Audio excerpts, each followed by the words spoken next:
Tara guys, samahan nyo ako, gagawa ko ng pagkain ng aking baboy, yung pagkain na matipid guys. Sa mga nag-aalaga ng baboy dyan, gayahin nyo ako guys para makatipid din kayo.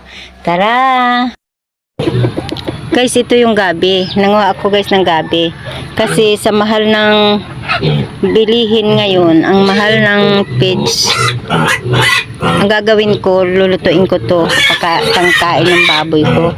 Tapos hahaluan ko siya guys ng kanin para makamura. Ang mahal-mahal kasi guys ng feeds. Samantalang pag may gabi, makakatipid.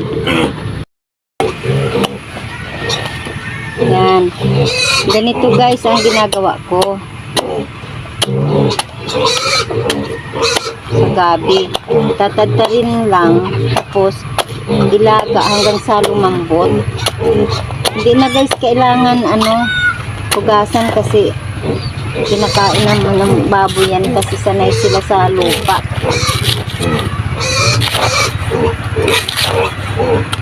Yan. Tapos paparisan ko ito guys ng kanin. Meron na ako doon sinaing na kanin, 1 kilo siya. Kaya paparisan pa nitong gabi. Ito ay libre lang. Kinukuha ko lang ito sa bundok.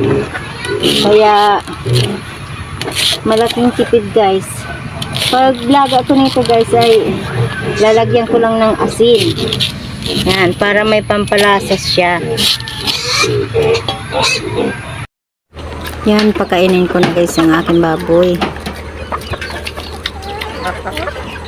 Ipaghalo ko yung kanin gabi at saka feeds. Yan. Sarap na sarap kumain ng baboy ko pag ganito guys. Sinasanay ko siya sa ganitong pagkain. Dati ay puro lang feeds, pero ngayon dahil lumalaki na siya guys, magastos na. Ayan, gumagawa ako ng paraan. Dumidiskarte ako guys para makatipid. Ayan po si nanay. Ganyan yun para makatipid. Nagagawa ng pambag sa baboy. Tingnan nyo guys, pag kumain ng baboy ko sinisip-sip niya. Kaya maganda talaga pang inahin itong aking nabiling baboy. Matakaw kasi siyang kumain. Diba guys, tuloy-tuloy ang sip-sip.